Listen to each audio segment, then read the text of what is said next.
Election commission आज़ाद जम्मू कश्मीर के मुताबिक 45 में से 25 नशिस्तें जीत कर पाकिस्तान तहरीक इंसाफ गुज़िश्ता इतवार को होने वाले रियासती इंतखाबात में कामयाब जमात करार पाई है।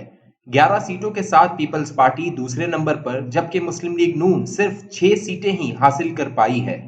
ज्यादातर सियासी मुबस्सिरीन तहरीक इंसाफ की कामयाबी की पेशगोई कर रहे थे। इसकी वजह यह नहीं कि यह मुल्क की मकबूल तरीन जमात है, इस वक्त हकीकत इसके बरअक्स है, बल्कि माजी की रिवायत को देखते हुए कहा जा सकता था कि आज़ाद जम्मू कश्मीर का वोटर इस्लामाबाद की हुक्मरान जमात की ही हिमायत करता है। इसकी वजह यह कि वो अपना वोट ज़ाया नहीं करना चाहता। वो जानता है कि रियासत की बेहतरी इस्लामाबाद की हुकूमत, वक्त और इस्टेब्लिशमेंट के साथ वाबस्ता रहने में है। इस्लामाबाद के पास मालियाती वसाइल हैं, जबकि इस्टेब्लिशमेंट के कंट्रोल में रियासत की इंतजामिया है। इन्हीं वजूह की बिना पर हमने भी मुजफ्फराबाद में तहरीक इंसाफ की हुकूमत की पेशगोई कर दी थी। आज़ाद जम्मू कश्मीर में ताकत का तवाजुन इस्टेब्लिशमेंट और इसकी हिमायत याफ्ता तहरीक इंसाफ की तरफ है। इसका पीपल्स पार्टी के साथ इत्तेहाद इस बात को यकीनी बनाएगा कि अगर सूरत हाल खराब हो गई तो वो कोलिशन हुकूमत बना लेंगे। ताहम कुछ संजीदा अवामिल हमारी पेशगोई की बुनियाद थे। अव्वल हमने नोट किया था कि आज़ाद जम्मू कश्मीर का इलेक्शन कमीशन इतना कमजोर है कि वो आज़ादाना और मुनसिफाना इंतखाबात नहीं करा सकता। हमने लिखा था, हालिया दिनों में पेश आने वाले दो वाकयात ने इन इंतखाबात पर गहरे साए डाल दिए हैं। पहला, तहरीक इंसाफ के कश्मीर और गिलगित बल्तिस्तान के उमूर के वजीर अली अमीन गंडापुर ने इंतखाबी कवायद और जवाबित को दीदा दिलेरी से पामाल किया। दरहकीकत वो आखिरी वक्त तक इंतखाबी मुहिम चलाते रहे थे, हालांकि इलेक्शन कमीशन ने उन्हें इलाके से निकल जाने का हुक्म दिया था। इससे इलेक्शन कमीशन की कमजोरी की तस्दीक होती है कि वो अपनी अथॉरिटी नाफिज करने और आज़ादाना और मुनसिफाना इंतखाबात का इनेकाद कराने के काबिल नहीं। दूसरा वाकया आज़ाद जम्मू कश्मीर में हसास इदारे के स्टेशन कमांडर के हवाले से है। इस पर इंतखाबात पर असरअंदाज होकर तहरीक इंसाफ के एक मखसूस फाइनेंसर को आज़ाद जम्मू कश्मीर का अगला वजीर आज़म बनाने की कोशिश का इल्जाम था। अमलन हमारा तज्जिया हमारी तवक्कुआत से भी ज्यादा दुरुस्त साबित हुआ। तहरीक इंसाफ की जीत और मुस्लिम लीग नून की शिकस्त के दरमियान फर्क कई एक ठोस वजूह की बिना पर नाकाबिल यकीन है।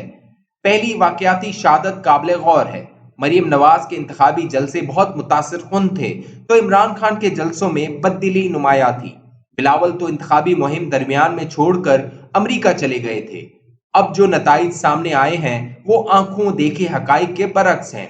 दूसरी, सोशल मीडिया पर बहुत सी वीडियोस किसी एक या दूसरे तरीके से दांधली की निशानदेही करती हैं। ऐसी ही एक वीडियो में इलेक्शन कमीशन के स्टाफ मेंबरान के पास वोटों से भरे हुए थैले हैं और शिकायत कर रहे हैं कि रिटर्निंग ऑफिसर मुकम्मल रिकॉर्ड के बगैर ही गायब हो गया है। एक और वीडियो में फौजियों की वैगन पर तहरीक इंसाफ का झंडा लहरा रहा है। एक टीवी शो क्लिप बहुत दिलचस्प है। कराची से ताल्लुक रखने वाले नबील गबोल खुले अल्फाज में एतराफ करते हैं कि हमसे 16 सीटों का वादा किया गया था, लेकिन हमें सिर्फ 11 सीटें मिली। जब पूछा गया कि ऐसा गैर मामूली वादा किसने किया था, तो वो चुप गए और मुस्कुराते हुए कहा, बेशक वोटरों ने किया था। इस पर पैनल में मौजूद दीगर शुरका ने शर्मिंदगी भरे कहके लगाया।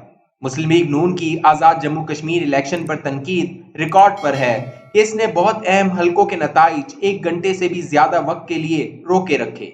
इसका मतलब यह है कि मखसूस हलकों के नताइज तब्दील किए जा रहे थे। आदादो शुमार से हदफी दांधली की संगीनी जाहिर होती है।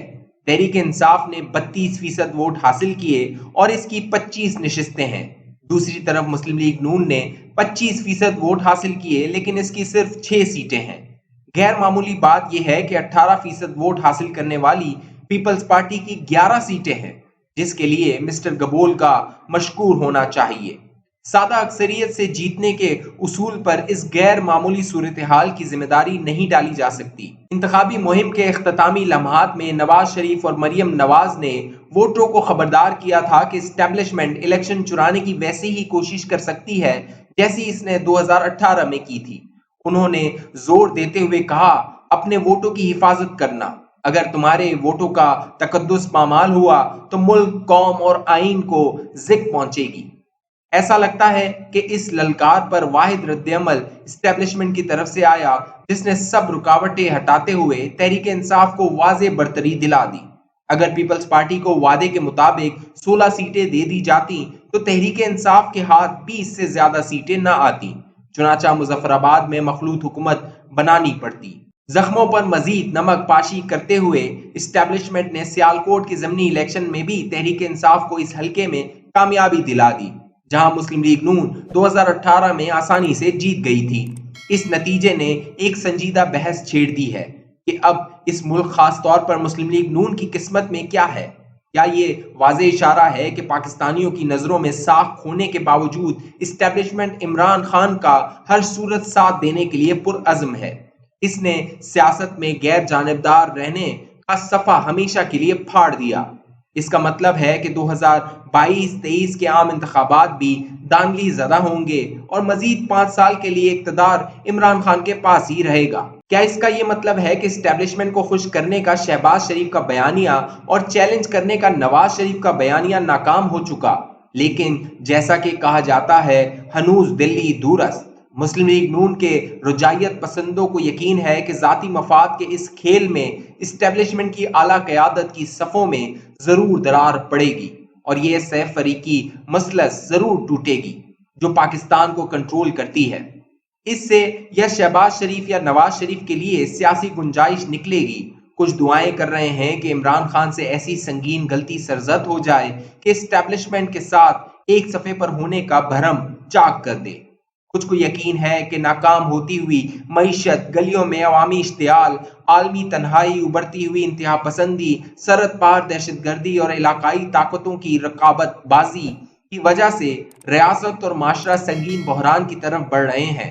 صرف مفاہمت پر مبنی جمہوری سویلین حکومت ہی ملک کو اس کھائی میں گرنے سے بچا سکتی ہے۔ ابھی کچھ ہی دیر کی بات ہے کہ جب اسٹیبلشمنٹ کو یہ بات بھی سمجھ میں آنے لگے گی۔ ان اندازوں، دعاؤں اور امیدوں کے جو بھی مثبت یا منفی نتائج ہوں، ایک بات طے ہے، نواز شریف کو پہلے سے کہیں زیادہ یقین ہو چکا ہے کہ ان کا بیانیہ ہی بالآخر جیتے گا اور ریاست اور معاشرے کا بڑھتا ہوا بحران اسٹیبلشمنٹ کو تاریخی پسپائی پر مجبور کر دے گا۔ ہم دیکھیں گے۔